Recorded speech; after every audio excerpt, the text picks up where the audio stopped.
Police at the station in New Jersey have been going on about a letter that was shared regarding a werewolf pack that was running from the government being killed off one by one.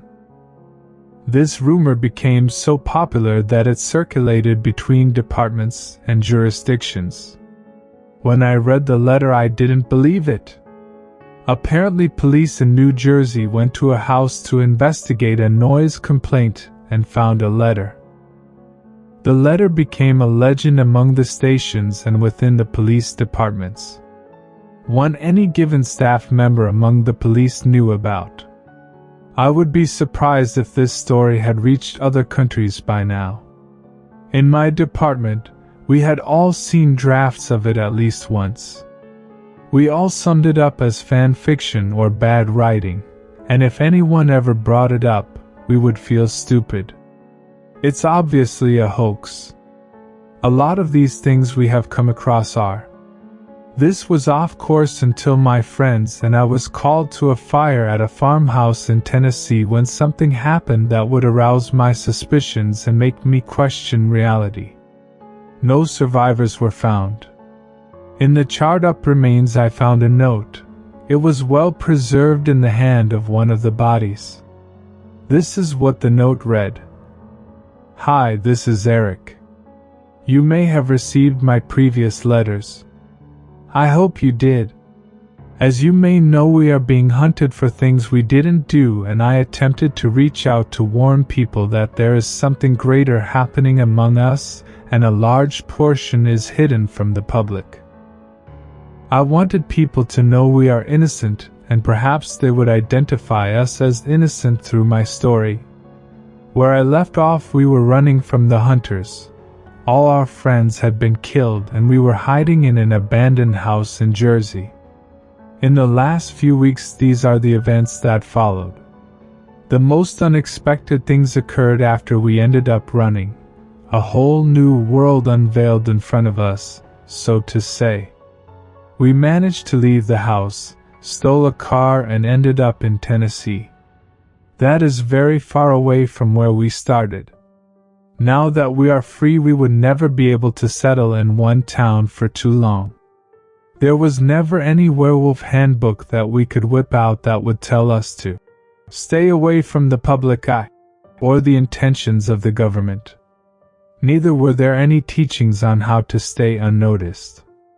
We have had some interesting lessons along the way, but nothing changed our lives quite as the moment we realized we were caught right in the middle of a war between the werewolves and the hunters. Maybe Alicia knew this, but truthfully that wouldn't change anything. Innocent people and creatures need to be protected at all costs. Life is sacred. All of it. Not everyone believes this, obviously. So as it happens, there are your violent werewolves that want revenge and they make a living off killing humans, and on your other side, you have the hunters who make it a point to end all lycanthrope life and anything supernatural. In fact, the men with their guns and the monsters with their teeth are to us exactly the same. There is no difference. Many innocent will die because of it, and I think everyone needs to know.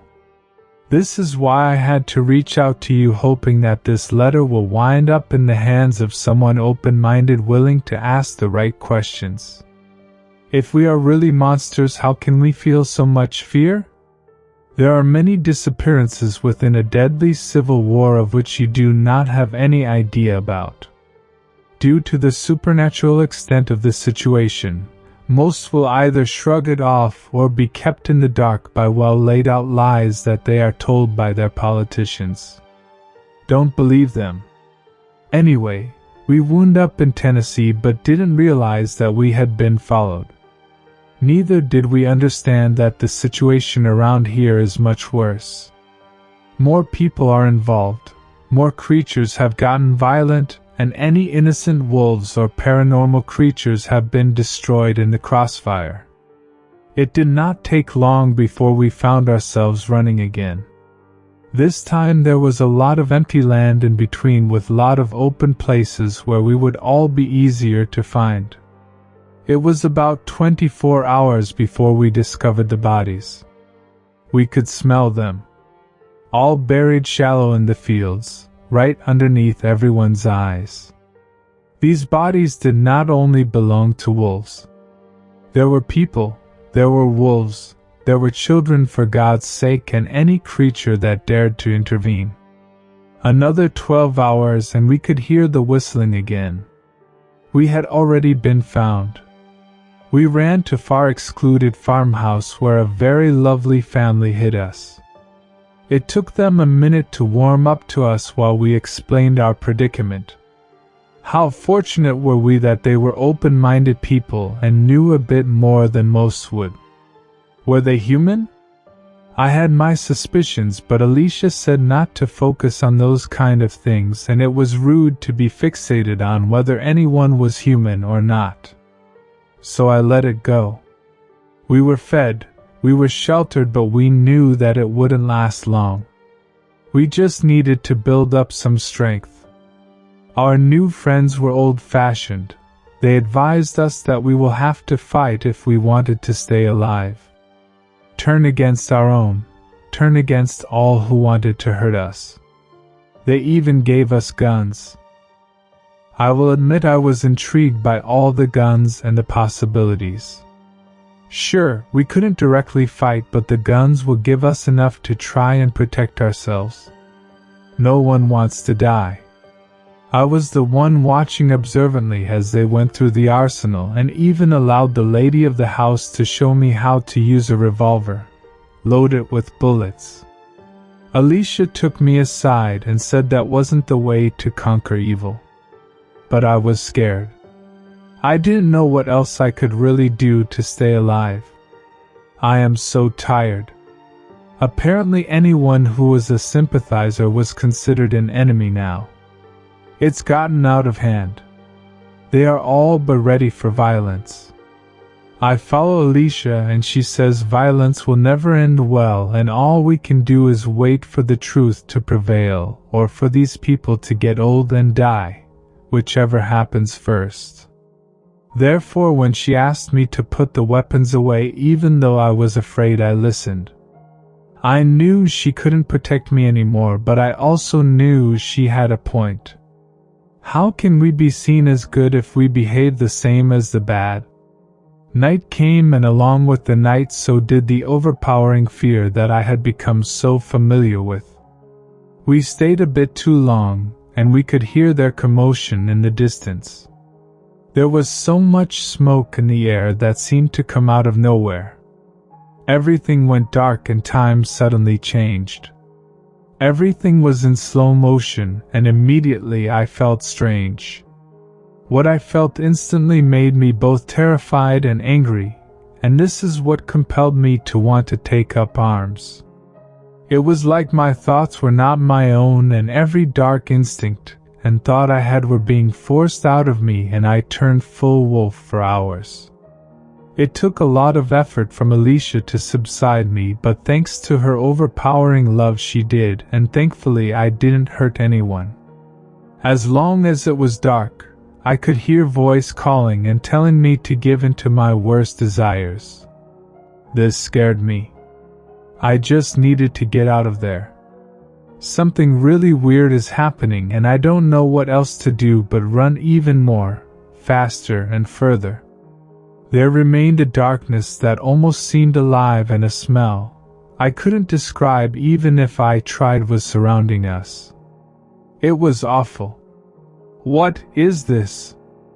Our friends had a car that we could borrow, so we packed our bags with whatever meat they had to offer, left the guns behind so that we can start driving, not knowing how far we can go or whether it would be fast enough. I even think we could run faster than this Prius. Even now as I speak, it is getting darker all over, and where I could previously see light, there is none. You can see light over the horizon, and that's where we are going to rush off to. We are trying to stay calm, but I think we are going to die. I can see the fear in Alicia's eyes as well. Something that I've never seen before, and it gets to me the most. It's only us left, All our friends are gone, and a lot of the wolves in the areas up until this far have been found and killed. I hope it's not our fault. What if they found these creatures because they were chasing us? What scares me is that they keep finding us, wherever we go, whenever we find a place to rest. They are less than a day behind. I write this because we have nothing left to try other than to keep running, but it's not working anymore. If you hear from me again, we thankfully survived. I will update you on the matter if we do live. Somehow, regardless of things happening in the background, something clear to me is that people want enemies. They deliberately choose to see evil so that they can focus on hate and blame. Even when presented with contrary facts or no evidence at all to back what they believe, they conjure up some so they continue feeling like heroes while causing damage. That was where the letter ended. They still don't know who wrote it. It was either the dead person holding it or someone else. Could be anyone.